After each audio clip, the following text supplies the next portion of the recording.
He wrote like a god, drank like a demon, and died trying to hug the moon. That's not a metaphor. That's Li Bai, China's most legendary poet, chaos enthusiast, and the only man in history bold or drunk enough to attempt to hug the moon. Born in 701 CE during the Tang dynasty, aka China's cultural golden age, Li Bai wasn't built for court politics or Confucian rule following. While other scholars were memorizing etiquette and chasing promotions, Li Bai was off climbing mountains and composing masterpieces with ink-stained hands and no job title. By his 20s, he was already famous. Not for good behavior, but for writing poems so good they made grown men cry, while he was casually hammered on a riverboat. His drinking wasn't just a habit, it was practically part of his brand. If there was wine, Li Bai was there. If there wasn't, he'd bring it. He once stood with a sword in one hand, a jug in the other, shouting verses at the moon like it owed him rent. And the craziest part? The poetry slapped.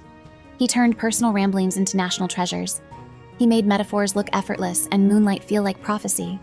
And yeah, he was confident, calling himself the banished immortal, like a god kicked out of heaven for being too awesome. Was he joking? Maybe. Was he wrong? Probably not. Li Bai hated staying in one place. He roamed the empire like a poetic rock star on tour, crashing at temples, palaces, and rich people's estates, dazzling them with verses, then vanishing before anyone could tie him down. He lived light, fast, and free, no plan, no routine, just ink, scrolls, and stars overhead. Then came the imperial invitation. The Tang emperor summoned Li Bai to court, not because he was obedient, but because his fame was impossible to ignore. This was huge. Most poets would have bowed, smiled, and climbed the ranks. Li Bai? He rolled in like a guest star on a show he didn't watch. He mocked officials. He showed up drunk. And during one infamous banquet, he made a eunuch kneel down and remove his boots while he performed poetry for the emperor's favorite concubine. Now, was this bold? Yes. Was it a terrible idea in a court full of jealous snakes? Also, yes.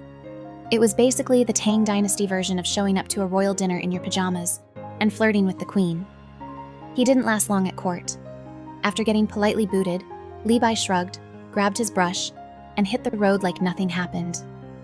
But exile only made him more iconic. His poetry spread like wildfire.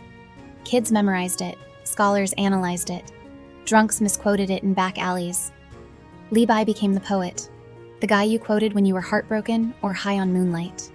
He spent time with Taoist monks, wrote poems about exile, stars, heartbreak, and mountains.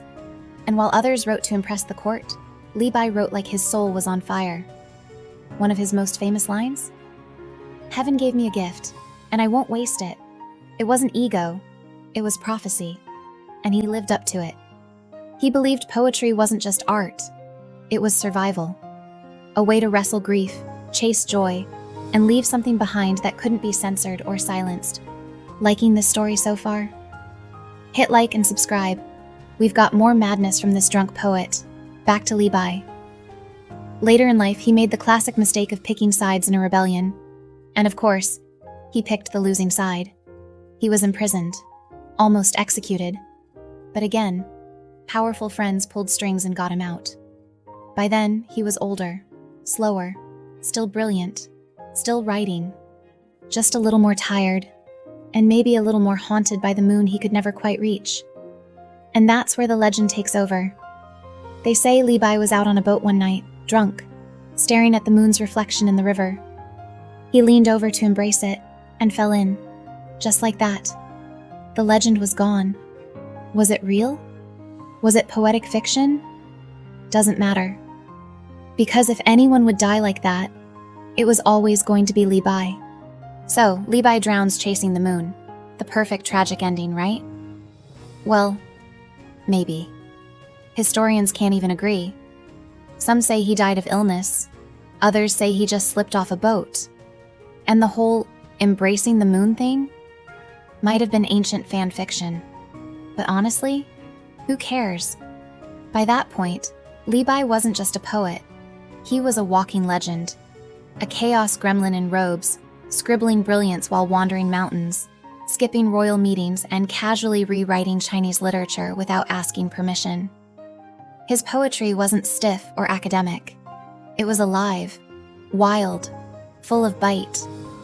He made drinking alone feel like spiritual enlightenment. He made birds flying across the sky feel like omens. He could describe a mountain in 5 words and make you want to drop everything, hike there barefoot, and build a cabin with your feelings. And unlike the bootlicking Confucian scholars of his time, Li Bai didn't care about rules or impressing anyone. His writing came from somewhere raw, a restless brain chasing beauty, freedom, and maybe just a little bit of trouble. There was power in that. He wandered from city to city, wrote like a madman, lived like a monk on sabbatical, and somehow made it all look poetic. He wasn't chasing gold. He was chasing something that couldn't be bought, something that lived between starlight and silence. But it wasn't all romantic. Under the pretty verses was a gut punch. The man had issues, and he turned them into art. And, yeah, the man drank. Not to show off, but because it was the only thing that ever shut his brain up. I raised a cup to kill my sorrow, but sorrow drank first. Ouch. And then there's this one. Like drifting clouds, we part without goodbye. Li Bai didn't just write for the ages. He wrote for the sad, wandering part of your soul you didn't know existed until just now. His poems weren't meant to impress the court. They were meant to hit you in the chest and leave you staring out a window at 2 a.m., wondering what you're doing with your life. Even now, scholars debate. Was Li Bai a genius too wild to be tamed? Or a chaotic mess who somehow struck gold every time he picked up a brush? Maybe both. If Shakespeare was the court's polished wordsmith, writing for kings, playing it safe, Li Bai was the barefoot man yelling poems at the moon, dirt on his robes and stars in his head. Same level of brilliance, totally different vibe. After his death, the legend exploded. His poems became canon. Artists painted him mid-dream, cup in hand, eyes lost in space. Students still memorize his lines, even if their teachers skip over how often he insulted his bosses and skipped work. And if Li Bai lived today, he wouldn't be doing library readings.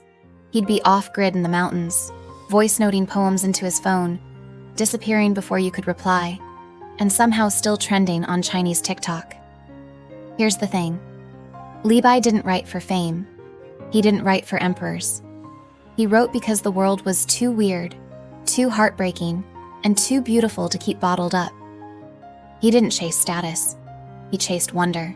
And yes, he chased the moon. In the end, Li Bai didn't fade away. He burned into legend. What hit hardest for you? Drop it in the comments. Weird thought, favorite line, whatever. Let's play a game. Spot the AI fails in this video. Bet you missed a few.